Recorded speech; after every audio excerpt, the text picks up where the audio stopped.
Halo, salam sehat, selamat pagi buat kita semuanya. Mungkin kamu tadi ada yang memegang handphone atau melihat televisi, dan mungkin ada juga sedang membuka laptop.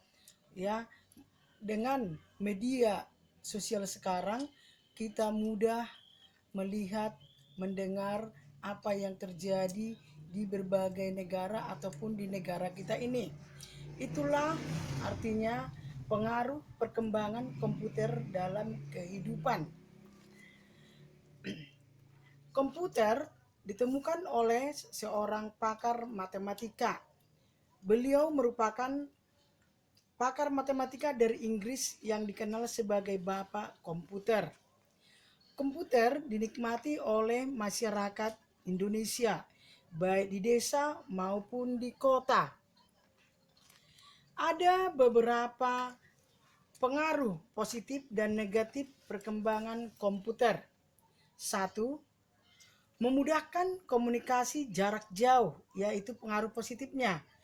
Menyediakan informasi terbaru, menghemat biaya dan tenaga, mempermudah pekerjaan. Sumber informasi untuk bidang pendidikan, kebudayaan, dan kesehatan, memudahkan dalam bertransaksi dan bisnis. Yang bersifat negatifnya yaitu pelanggaran hak cipta, pembajakan lagu dan film, penyebaran pornografi makin cepat, budaya plagiarisme meningkat, budaya konsumatif tinggi, sikap individualisme meningkat, penyebaran informasi tidak benar atau hoaks. Jadi, dari beberapa pengaruh perkembangan teknologi seperti komputer tidak dapat dihindari dalam kehidupan kita sehari-hari. Selanjutnya, kita gabungkan atau kita mempelajari tentang bahasa Indonesia, yaitu menyajikan informasi penting dari bacaan. Salah satunya adalah tentang tanda baca. Nanti mudah-mudahan kalau tatap muka nanti kita akan mempelajari kembali yang sudah Ibu terangkan selama ini. Salah satunya di dalam itu adalah tanda baca, yaitu ada titik, ada koma, tanda seru, tanda tanya, dan lain-lain. Pada saat ini yang kita pelajari adalah tentang tanda koma, ya. Apa yang perlu kamu lakukan untuk menyajikan informasi penting tentang tanda baca koma? 1. Pahami bacaan dengan cermat. 2. Catat pokok-pokok informasi tiap paragraf. Tahu paragraf kan? Rangkaikan informasi yang telah diperoleh menjadi sebuah paragraf. Gunakan bahasa yang runtun, komunikatif, dan mudah dipahami. Oke, di sini ada Ibu terangkan beberapa pedoman untuk penggunaan tanda koma. 1. Tanda koma dipakai di antara unsur dalam perincian atau pembilangan. Contohnya, komputer, televisi, dan gawai adalah peralatan elektronik. 2. Tanda koma dipakai sebelum kata penghubung, seperti tetapi, melainkan, sedangkan, dalam kalimat majemuk setara. Contohnya, saya suka makan nasi, sedangkan adikku lebih suka makan roti. Jadi di situ sudah ada penggunaan tanda koma.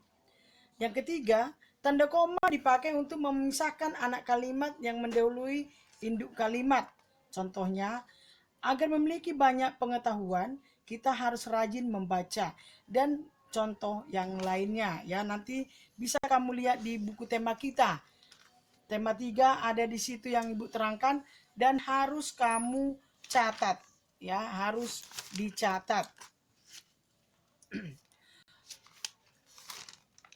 Pelaksanaan kewajiban dan tanggung jawab sebagai warga negara. Kewajiban warga negara adalah suatu keharusan yang tidak boleh ditinggalkan oleh warga negara dalam kehidupan bermasyarakat, berbangsa, dan bernegara. Jika ada seorang yang tidak menghormati dan bertindak menyalahi peraturan, orang tersebut akan menerima sanksi. Contohnya, hukum yang mengatur pada peraturan lalu lintas. Orang yang tidak mau mengikuti rambu-rambu lalu lintas akan menyebabkan kecelakaan. Ya, ada juga beberapa contoh kewajiban yang harus dilaksanakan. 1. Kewajiban membayar pajak. 2. Mengikuti hukum yang berlaku Indonesia. 3. Menjaga persatuan dan kesatuan bangsa Indonesia. Apa akibat tidak bertanggung jawab terhadap kewajiban? Seseorang tidak menghormati dan bertindak menyalahi peraturan akan ada sanksi atau akibatnya. Jadi peraturan yang dibuat mempunyai tujuan yaitu demi menyeimbangkan kewajiban dan tanggung jawab. Jadi penjelasan Ibu sekian, dan supaya lebih jelas buka tema 3 tadi, kamu catat ya. Kamu catat yaitu pembelajaran 5 dan 6. Dan tugasnya nanti kamu kerjakan tema 3 LKS halaman 55, 59 dan 60. Langsung di dalam buku itu dikerjakan. Terima kasih.